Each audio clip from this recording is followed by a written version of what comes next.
it to be. That's quite fortuitous, by the way. It's quite fortuitous. I can get both my chats kind of viewed up and toked up right here, right? And here's the thing. You know what? I'm actually going to record this too. I like to have a hard copy. And I might as well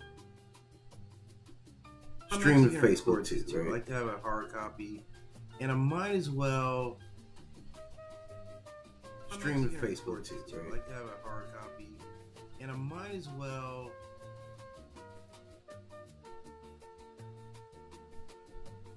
So let me get it going for Facebook, and then I can get into it, because this will be a good one. This will be a bit of a kind of a walk down memory lane historically, right? That we're gonna do here. We're gonna look at some stuff here that's we're seeing get reflected in culture. Like we're seeing, they always talk about art imitating life or life imitating art. I think we see here some art imitating life and became, modern myth, right? This is modern myth, right? It really is. And I'm going to break this down for you, because this movie is shockingly relevant for this generation. I mean, like, it 100% is. I don't know why that's not taken. Anyway, okay, so look your Facebook stream. You're just going to have to get it. Okay. So what I'm talking about is there's something that really faces Generation X in a way that it doesn't face other generations, right? Like, there's something about Gen X that everyone kind of senses. It's a little weird, right? It's a little raw or rough or gritty or grimy there a little bit about Generation X, right? And here's why. It's because we were technically, like, literally the last of the feral children. Like, feral children really mean something. These were very, very raw times for us growing up, man. Like, us kids in the 80's, man, we had a different level of responsibility, man. We had to have keys around our necks, right? And we were, like, massively independent. This was the day of the self-made child, man. Like, you would go out and you could be anybody. Like, a bike was freedom, like, on a whole nother level, right? Like, we had arcades, and we were venturing further and further away from home at this time. We were very independent kids. All of our parents were working a lot, and you know what? They weren't worried about us at all, right? Like, this is the backdrop to this. And I think what I'm going to show you guys here is I'm going to show you guys that actual real life was spilling over into the movies in a heavy way. Because every single one of these movies is about your parents were nowhere around and had no idea what you're doing. This is the overall theme for a lot of very successful movies about your parents didn't give a damn about you and weren't around, okay? Now before I get into talking about these parents who went around, let's just realize a couple of things. They weren't around. I'm gonna give you some media that's gonna show you how much these people actually weren't around. I want you to listen to this. Okay? Let's listen to what it says, okay? It's 10 p.m. Do you know where your children are? Okay, this commercial it's 10 spot. p.m. Thank you. Do you know where your children are? Yes. Okay. It's 10 p.m. Do you know where your children are? Okay. Now, that was a very common commercial that they would run at 10 p.m. every night and say, it's 10 p.m. Do you know where your children are? Okay.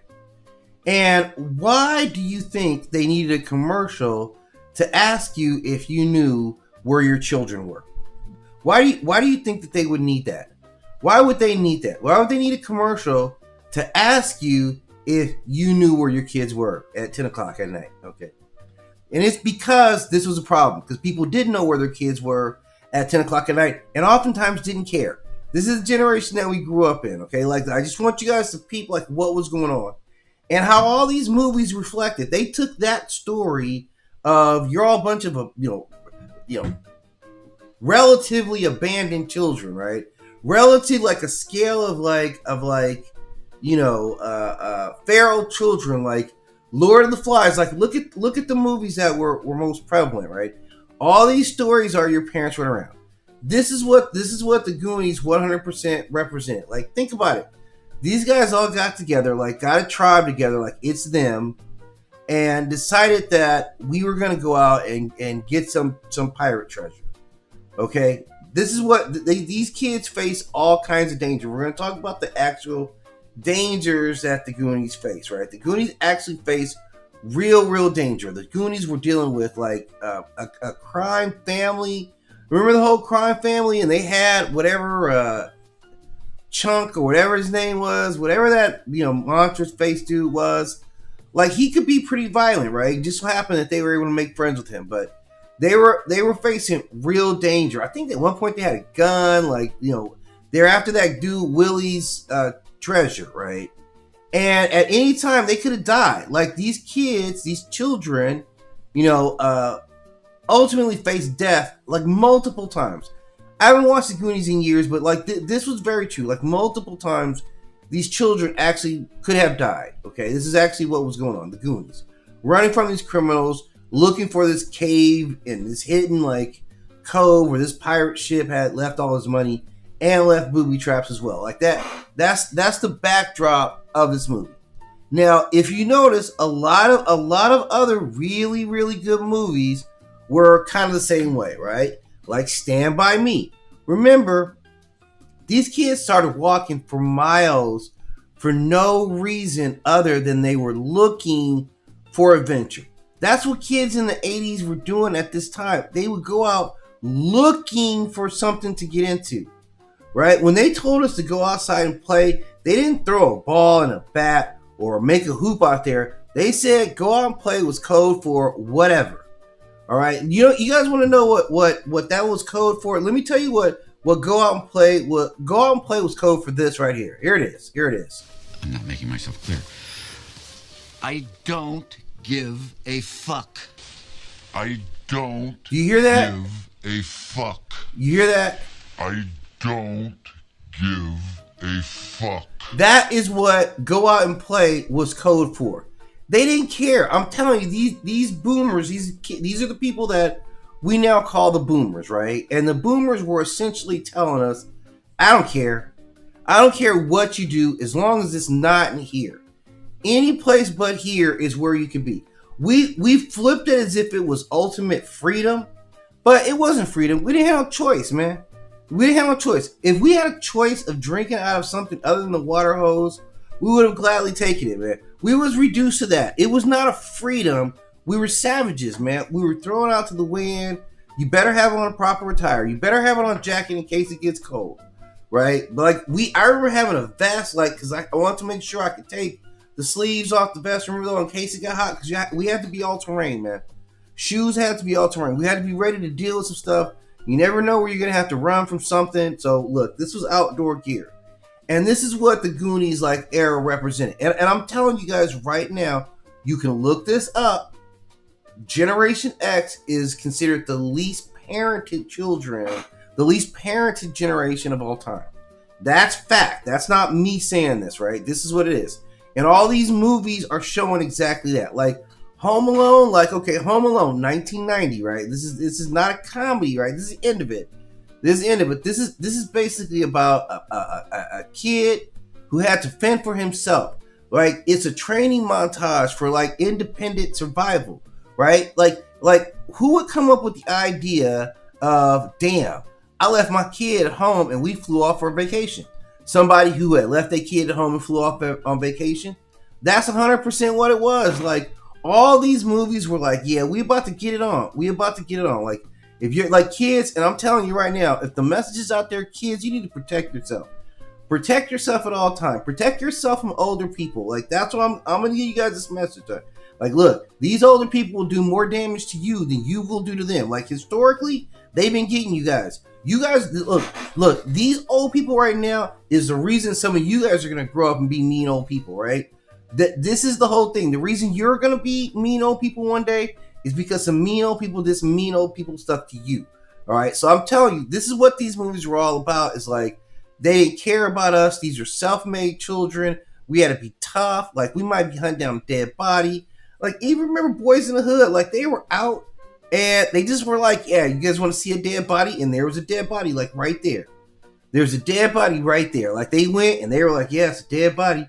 Poked it with a stick a couple times, which was the ritual. Like whatever it was, the stick became an extension of you. So yes, we did poke stuff with sticks repeatedly. But this is like storytelling, and you see this also, like these kids were in abandoned places. Like think about even it. Think about Stranger Things. Stranger Things, again, these kids were in the 80s is when this is going down, right? The same like parenting group that I'm talking about, right? Where they were working a lot and they did a lot of coke and all this stuff. The movies, the storytelling was telling us all about this. Like if you go back and watch the 80s, you go back and watch a lot of the media there, it all makes sense now. Like we didn't see it making sense at that particular time, but now it makes sense, right? It absolutely makes sense when we think about like what was going on in the 80s. And what was going on in the 80s? Well, I'll tell you what's going on in the 80s. This is what our parents was doing. Our parents were laying the seeds of other mythologies such as Cocaine Bear, okay? Such as Scarface, all right? So when I say that our parents, that we were the least parented generation of children of all time, Generation X, right? Why were we the most least parented? Is because our parents were busy making the myth of Cocaine Bear and Scarface and spandex. They were busy. They were busy doing all the stuff that would lead to shows like Miami Vice. So again, these two sets of media, right? The Goonies is showing us one half. The Goonies is showing us one half of it, right? And Miami Vice is showing us the other half. Because if you watch, like, look at, like, this is a time like the stock market was doing well. Tom Cruise's big hit, Risky Business was a story about you being at home by yourself, right? Like all these movies, man. Weird Science, all about you being home by yourself. So these stories were telling us actually about American culture. This is where the parents were absentee and the movies reflected it. Red Dawn was a story about like the world ending, and the kids had to be ready to take it over. Like 100% I'm with it. And then even Lord of the Flies, like Lord of the Flies was like a creepy ass version of take all the adults away. Like what these boys do when they start to become really tribal and start losing all the trappings of civilization around these boys, and they went nuts. These boys got out of hand, like in a scary, scary way, really, really quickly. Really quickly. But this is what the last key generation was enduring. That's what we were prepping for. This was a Home Alone wasn't an event. Home Alone was every single day. Like Macaulay Culkin, you were crying about it. This is what we did on a daily basis, man. On a daily, I came home, and I got home about 3:30, and this is what it's gonna be. My mom's probably gonna be home about 7:30, maybe 8 o'clock, right? Like that's what really what's going on, man. So make dinner, get your homework done, watch some cartoons, lift some weight, something like that, whatever to pass that jail time, man. Because that's what it's gonna be. Mom's gonna be on lockdown. But this is what the Ferel, like this Ferel generation, like the parents were adults. And I remember that, man, like getting on your bike and like hitting out and like that. This is how it went down. Even E.T., like the parents weren't around. We found an extraterrestrial. We found and contacted a species not from this earth, brought it into our house, and our parents didn't even know because they never knew what was going on. Like this is what the movies were reflecting, that our parents had no idea what we were doing, nor did they care.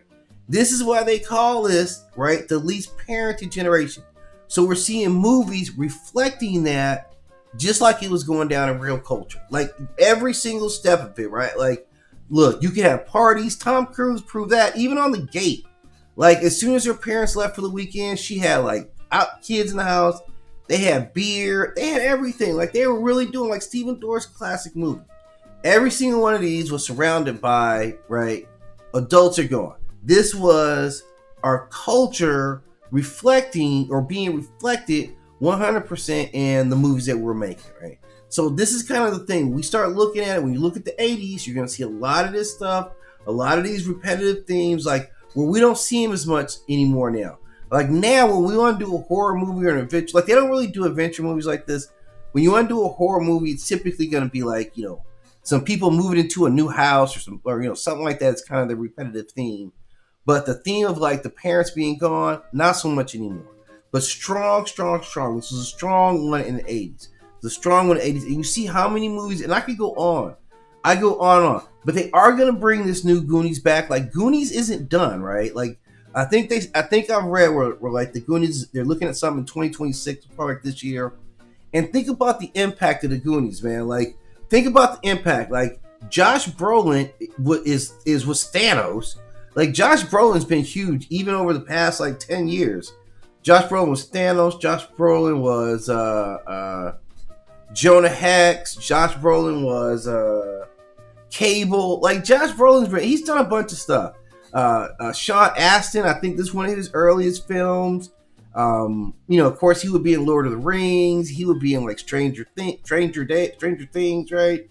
He would stay around for a while. The kid that played Data, he just won. I can't remember what his name is. I can't remember what Data's name is, but he just won like an Academy Award for like Best Supporting Actor or something like that. I can't remember his name, but he's still in the game acting and like achieved at the highest level. Like all these cats from Goonies, like, so this is a very impactful movie, and this was reflecting again like a lot of what was going on in the 80s. Like this is just like 100% 80s culture. What was going on in the 80s culture? I'm just telling you right now, like them boomers, just listen to what them boomers were doing, right? You know what I used to eat for breakfast? Cocaine. Yeah. You know what I used to eat for lunch? Cocaine. Cocaine. Yes. Dinner. Was it cocaine? That's what the boomers were all about. I'm telling you, them boomers were really, really way out there. And this is kind of how it was going down. This is exactly how it was going down. So I'm going to dip out, but I'll be back. I'll probably talk a little bit more in depth about these. I just kind of want to lay some groundwork for some of the topics and like understanding like the Ferel kids, where this comes from, what it means, and like why you see certain things manifest out of a particular generation, right? So we can understand that.